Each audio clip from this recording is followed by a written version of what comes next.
The Rap Roundtable. The Rap Roundtable is back. It's your boy Jov here, alongside Sincere the Rap Snob, alongside the homie Mace, and with a very, very special guest. Mickey Factz is in the building. It's a pleasure to have you, fam. What's up, guys? My pleasure. Pleasure's all mine. Shout out to the Rap Snob. I love that name, dude. Thank you. I love that name. He lives up to it. He kind of makes us sick with it as well. Like we can't get no rap takes off with this guy in the room, man. You know what I mean? He keeps us honest, though. Pulling cards all day and night. You already know. You can find the Rap Roundtable on Instagram, Facebook, Twitter, YouTube, anywhere this podcast, Spotify, Apple Pod. You can find us. You already know the vibe. Let's get right into it. This has been quite a year for you, sir. You know what I mean? Like I'm seeing what I like to do when I see certain people moving. I call it a clickable item. 2021, you have most certainly been a clickable item in the culture, and I want to know from your perspective personally, like what is your schedule like? What has the energy been like? How does it make you feel to, you know, be in this space right now? First of all, I love that question. My schedule has been a little hectic, man. A lot more artists are reaching out to me to be a part of their projects. A lot more show requests. A lot more ghostwriting gigs. Talk about it. A lot more moving and shaking, and just kind of, solidifying what I already believed and what a lot of my supporters already believed when it came to seeing my skill set. So, you know, me right now, currently, you know, it's been a dope journey for 2021. This feels like a third resurgence. You know, a lot of artists don't get that. You know what I'm saying? And I'm just grateful that I'm able to experience it again. Sounds like yesterday's price is not today's price. We love to see it. Word. You can jump in and say, you know, I'm going to keep talking if you don't get me out of here. Yo, peace, family. So I actually want to take it back a little bit because, you know, you were just talking about how you just had like a third resurgence. So you've been in the game for quite a while. I want to take it back to I don't know, I think like roughly 2008, where you had a song called 50 Shots More that I remember. You know what I mean? That like it hit me because it was like you were rapping through the eyes of a victim of police brutality, of police violence, Sean Bell, right?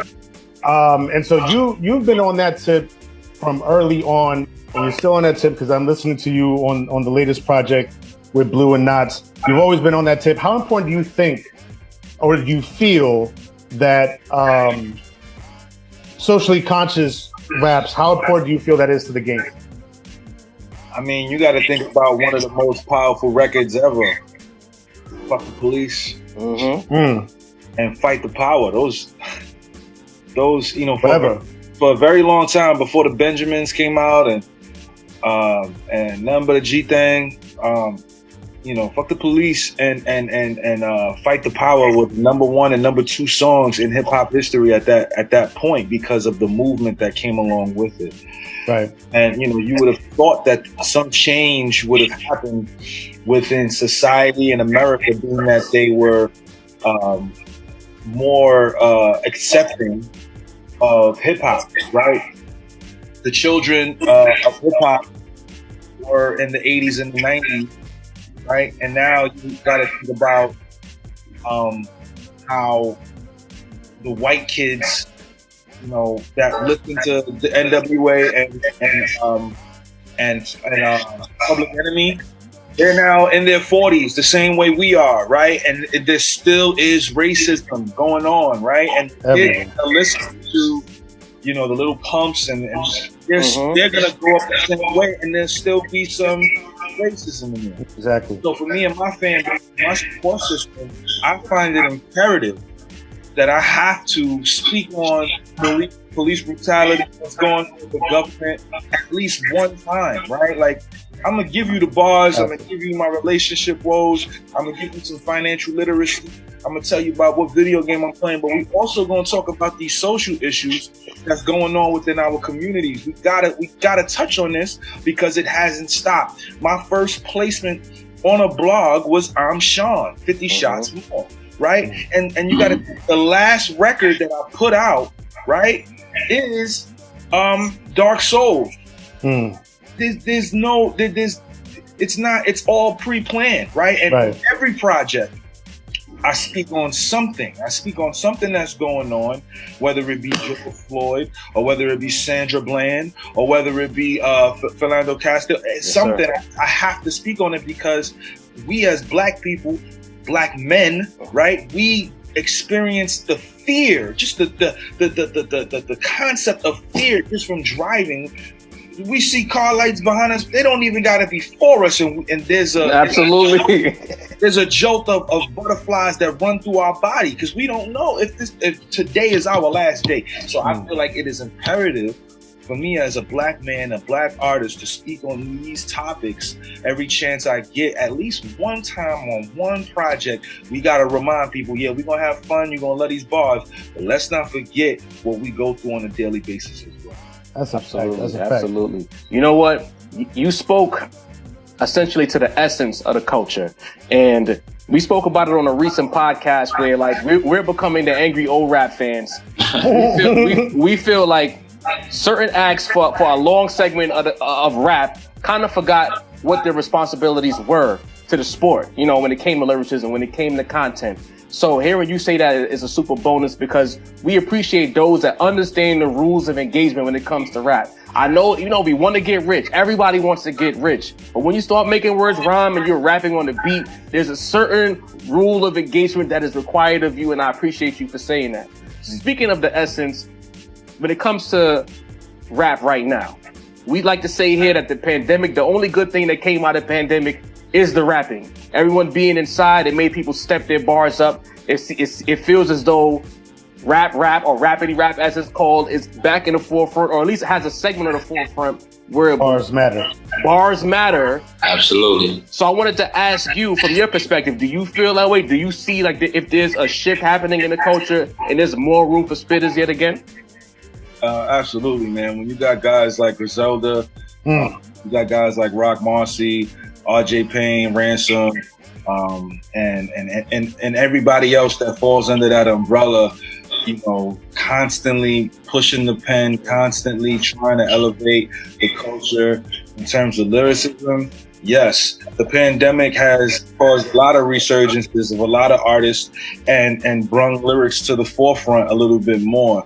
You know, I think it's a good thing to see these guys doing it because it gives us hope, right? That there's a chance that, you know, when the pendulum swings, we can jump on that pendulum and join the ranks of our fellow brothers who are breaking through the barrier of what people deem as mainstream music now. You know what I'm saying? So I'm hoping that it continues.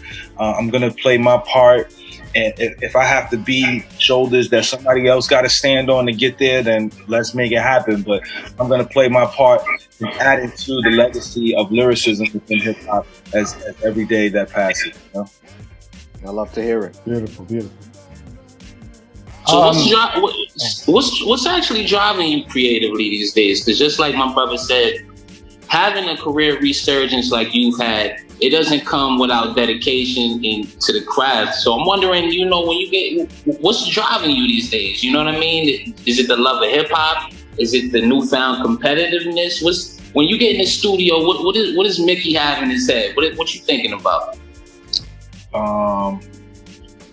Honestly, it's my family, man. There you go.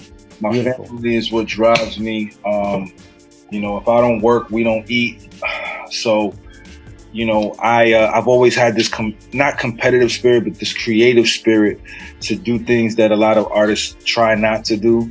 I pride myself on you know, even when we spoke on I'm Sean, like during that time there were other artists that were making tribute songs to Sean Bell, but not from the perspective of Sean Bell, right? And I felt like that's the difference, right? Like, and I feel like that's what we need in terms of creativity in hip hop. So I'm always going to try to think outside of the box to make a song a bit better, not in a novelty standpoint, but in the standpoint where it's like, wow, he took it an extra mile to make it more creative, that is relatable even more to me, and it sticks to me in my soul and, you know, my ears, right? And I think that's what pushes me aside from my family. Dope. I want to talk a little bit about your most recent project, collaborating with Blue and with producer Knots, right? So the Narrative EP. I kind of want to learn how it is that you linked up with Blue, because you know you from New York, Bronx, Blue is from LA, Knots is from Virginia. How did that link up happen? Well, we were freshman alumni on the Double XL cover. So yeah, back in 09? Yeah, 09. So that's 09, that's how we initially met. We reconnected in 2013. Quick story: Blue wanted me on his album Titans in the Flesh with Knots, and he was like, "Yo, Mickey, man, I'm working on this project. We just getting started. I'm gonna send you 4 beats. Pick a beat, and you know, send me a verse back." So, you know, me being the troll I am, I sent him back 4 verses, and I said, choose which one on your album. So, you know, he was impressed with that. We spun the block on my album, Achievement, and then we went on tour in 2018. And while on tour, I was like, yo, we should do a project together. And he said he agreed that we should. And we put it together. We figured that Knots would work well, because I have a project with Knots, and so does he.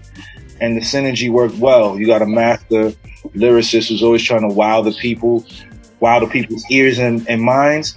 And then you got a master poet who's trying to wow the people's hearts, spirits. And then you got Knots, who's trying to wow your brain and your neck muscles. You know what I'm saying? Wow, your neck. Pause. His beats be like, every time I hear a beat from Knots, I'm like, my neck can't take it, bro. I think the synergy works really well by putting us 3 together in a room to create such a masterpiece. Absolutely. Real quick, our homie Deanie, he couldn't get out of work to be part of the interview. He's the final leg of the Rap Roundtable. He wanted to first and foremost salute you, being a fellow Bronx native. He's from Soundview. He said he needed to big you up first and foremost. Then he also has a question for you here. He says, the other day you put up a post showing love to Corey Guns, another talented Bronx MC. He wanted to know the relationship between you and Guns, and what's it like when you guys get together in the booth. Two monster boss smiths getting together. That's I know fact. It's crazy. Man, shout out to your comrade who couldn't be here.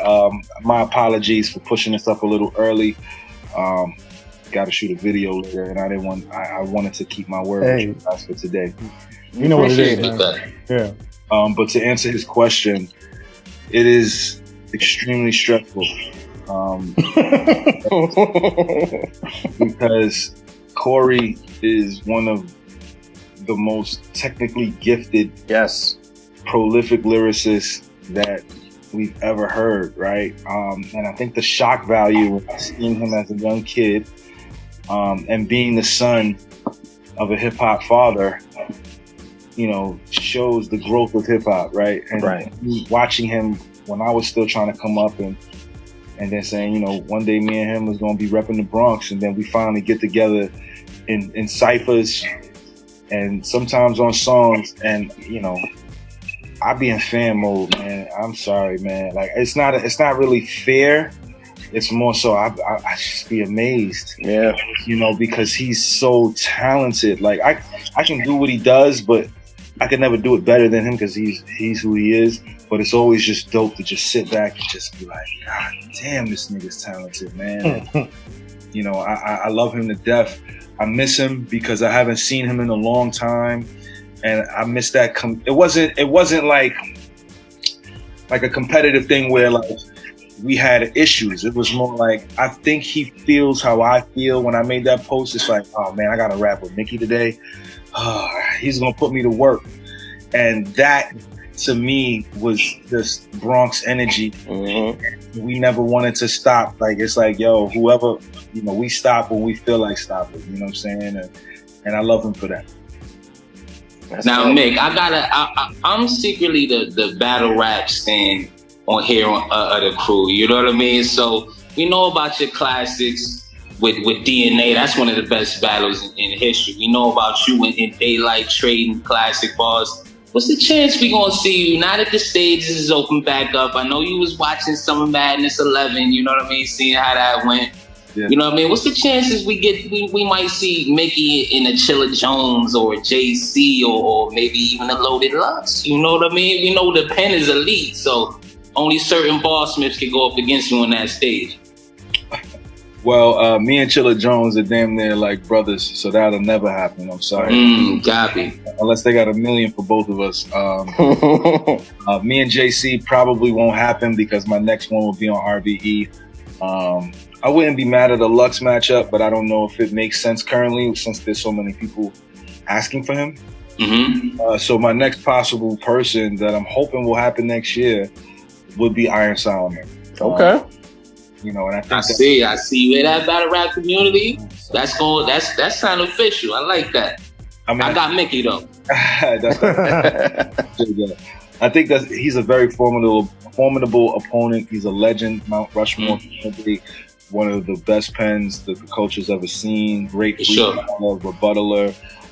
And it would be an honor to stand in front of somebody like that on my last battle out. You know what I'm saying? So I'm hoping that, this happens next year so we can move forward back to the music.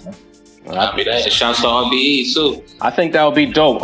Battle rap doesn't get the love it deserves, so also keeping bars as the standard during what we like to call the Great Rap Depression here at the Rap Roundtable. I like competition. Oh yeah, absolutely, because it's still competitive. People forget that. It's like, we're so worried about brands that we forget that it's about competing and being the best. Exactly. But I have a question for you. Like, the theme of this pod this summer has been New York bias. Outside of New York, we still get criticized often for holding rappers to a certain pedigree. You being a Barsmith yourself, you probably felt the pushback of a person feeling like the standard needs to be there. So I wanted to ask you, how do you feel when people hold our standard as rap fans against us in the culture abroad?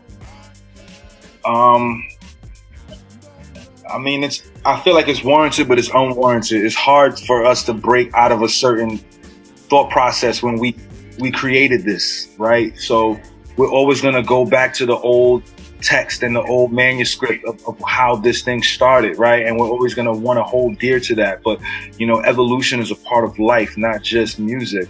And, some of us still want to hold on to that, you know what I'm saying? My father, he still loves to hold on to the old style of hip hop and the old soul music, right? I don't think he can get jiggy with some of this new wave rap and the new wave R&B.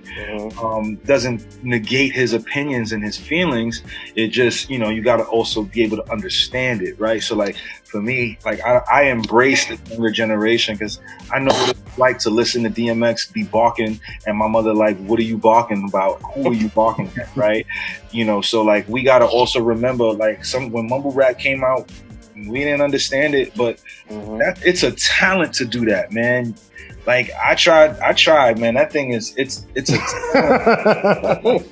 talent to be incoherent, man. Yeah.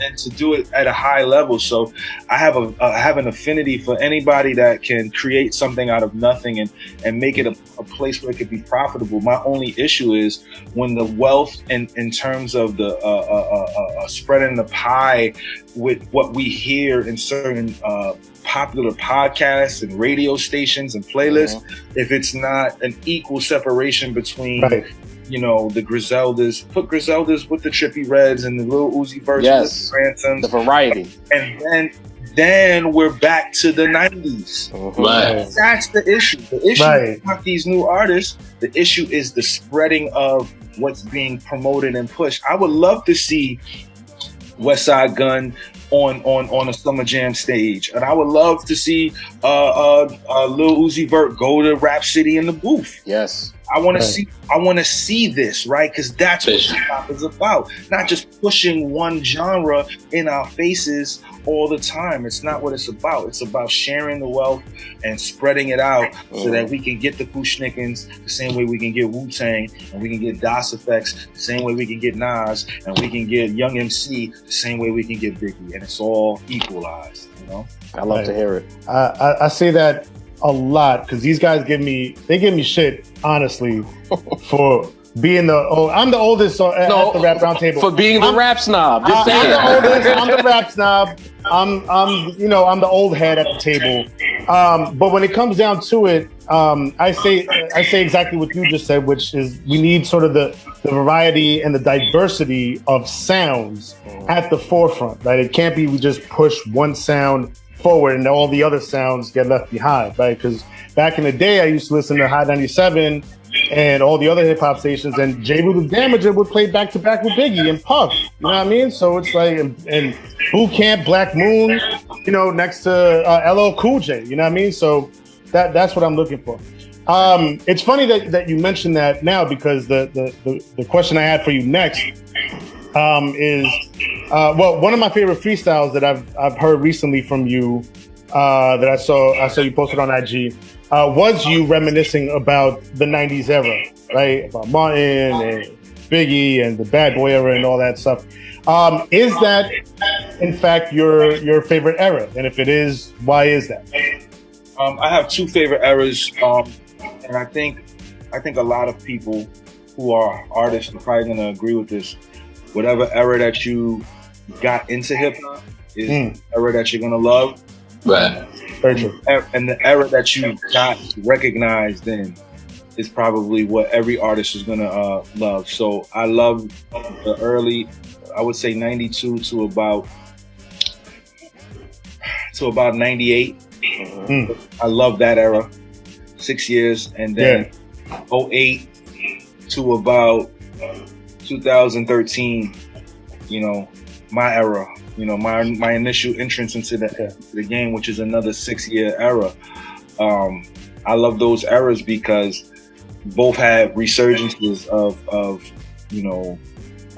authenticity in music, right? Obviously, Kanye was 03 to 08, in terms of when people really loved him. And that's a close third. But I can't go against my era because that's the era I came up in, around, being on the XXL freshman cover, Drake's emergence when he was still doing hip hop, Wayne being at the top of his game, a young Nicki, like Big Sean coming up, Ye at the top of his game. It was just too much at that point. And for me, I love that era, and obviously 92, 93 to 98, which, that era raised me as a young boy. That's ill. Let's stay current for a second. The sound of young New York is very, very different. The drill energy, the grime energy is coming through, and I like what New York is doing because, in my opinion, we've taken something where the bars might not be there and added bars to a vibe and gave it life. As a person who's seen that, you're watching it from afar. What do you think about that sound and how it's kind of helped New York have a new pocket of hip hop currently? I think obviously the grime comes from England, and drill comes from Chicago. One thing I like about New York, and that people always say somebody got to bring New York back. We never left. We definitely never left, and I think people forget that. Bobby Shmurda had the biggest record that year. The year when he did Hot Nigga, people forget that. People forget that Designer had the biggest record that year with Pam. People forget that Cardi B had the biggest record with the Bloody Shoe joint. Yeah. You know what I'm saying? Like, people forget that Pop Smoke reintroduced grime. Like New York never really. We've been here. And even if you want to go upstate and be like, yo, Griselda, right? Like they're from New York. That's a fact. I know the city don't be claiming upstate. It's true. They kind of force us to claim them. I'm not even gonna lie to you. We claim it when it suits us. I'm totally claiming Buffalo, bro. I am absolutely claiming Buffalo too. Somebody on Facebook tried to get at us for claiming Buffalo. I'm like, I don't care. Nah, they don't rap like they from Buffalo. They clearly influenced by the 5 boroughs. So we, you know what I mean? They clearly influenced by the other borough that's not really a part of New York City, which is Yonkers. Yes, sir. Right. And it took us some time to accept them. you know, but you know, when they first came out, I was like, Yonkers, that ain't really the Bronx. That ain't really the city. Right. But, you know, I love the locks. I've always loved the locks, and that's not a shot. I just, you know, I had to get that in there. You know, it's just healthy perimeter New York City talk. Yeah. See, we talk different from everywhere else, so you always got to clean up. It's not a shot. That's just how we talk. The homie Beanie had another question for you. He sent me a whole list of questions that if I could get to it, I was going to get to it. So we saw on social media that other thing, we can't talk about it, but there's an adjacent question that he wanted to know as far as Lupe. Can we expect any collabs from the two of y'all in the future? Right. Me and Lupe, we were working on something before the pandemic. It wasn't necessarily like a track that you would hear on Lupe's album or a track that you would hear on Mickey's album. It was like something completely different but collaborative that would have potentially come out. I'm hoping that we revisit that once things start opening up. But that my answer right now would be I have no clue. He doesn't like to do features. That's the issue. I know he got an album coming out. He was like, yo, this album is like my Illmatic. So, you know, I had to jump in on the coast and was like, well, shit, then can I be AZ, nigga? Right. Can I live? Can I be AZ? So, you know, we go back and forth about that. But, you know, I'm hoping that he changes his mind in the near future and we can make something happen. Absolutely. Word. I think this was the first question I thought of, is that we see how the internet is controlling rap, right? You were one of the first rappers who took advantage of the internet. But I felt, in my opinion at least, that we didn't embrace internet culture back then when it came to hip hop. So seeing how it's come full circle now, how does it make you feel to see like this? The only route to success with rap now is the internet. How does that make you feel? I find it hilarious. The reason why I find it hilarious is because I knew that that internet life was real when I was scooping honeys off Black Planet. Yes, sir. Oh, man. Once I seen that I was able to scoop a honey from Brooklyn and then be talking to somebody in Chicago. Talk about it. Then be going to LA. Time difference, and it was like, and I was scooping joints. It was like, okay, then that means I could do this with music. Thankfully, MySpace had came out. Oh yes, and the streets, they didn't. It was no such thing as a laptop. It was no such thing as, smartphones. Blackberries was starting to come around in 2005, but the streets wasn't on the Blackberries. They was on the sidekicks. They was on the sidekicks and the Nextels. I jumped on the Blackberry. I jumped on the internet. I was in the Apple store every day, and that was how I got my name out. And then once the streets and the labels started seeing how popping I was online, then niggas was like, oh nah, it ain't just Mickey. It's other people. People started to jump on that wave as well. That's ill. You're an internet forefather. We got to call it what it is. That's a fact. Thank you. So, me being, somewhat of a producer myself, I got to ask this question.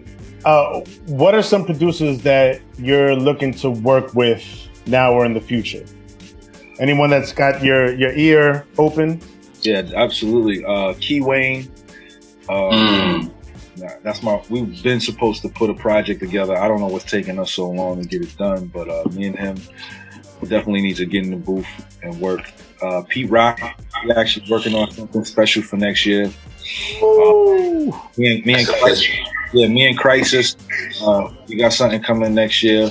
Crisis is fire. I definitely want to work with Bink. I got a beat. I paid for a beat, so you'll probably hear me and Bink next year regardless. Oh, okay. Bink the monster. Shout out to Bink. Yeah, Bink is incredible. I really think that's kind of it. I like a lot of new producers, but those are the main ones right there that I would love to work with. Bink, Key Wayne, Pete Rock, Crisis, Soul Messiah. Me and Soul Messiah, we worked a lot with the Dungeon family. Yes, sir. So him as well.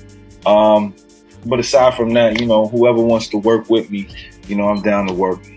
Hey, yo, send him some beats, Sin. You ain't stumbling around. Send him some beats. You know what I mean? You know, like, I like to be humble. You know what I mean? Yeah, I'm gonna see what happens. Now, Mickey, we've spoken about this big resurgence. You know what I mean? You got the public's eyes, you got the public's ears. What's the future plans, man? What's immediately what you trying to get into? Yeah, man, I'm trying to put a project out around Christmas time. I got about 11 weeks to make something happen. So far, I'm only 2 songs in. I'm hoping to get something out by December 25th, around that time. But end the year all strong. Gotta put me at 3 projects for the year. Quality. I dropped Hue, I dropped The Narrative, and hopefully this new record. I don't know what it's gonna be called, but I know I got the beats laid out. I just need to sit down and just kind of write it out, and then next year do the same thing, 3 or 4 projects. The one with Crisis, the one with Pete Rock.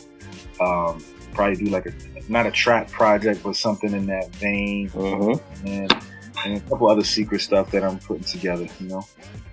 I'll be that Christmas gift to hip hop. Oh yeah, he's working.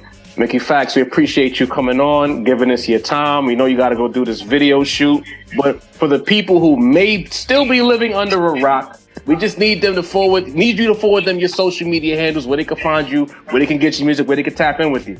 Absolutely. Hit me up on twitter.com/Mickey Factz. Hit me up. Spell it MICKEYFACTZ.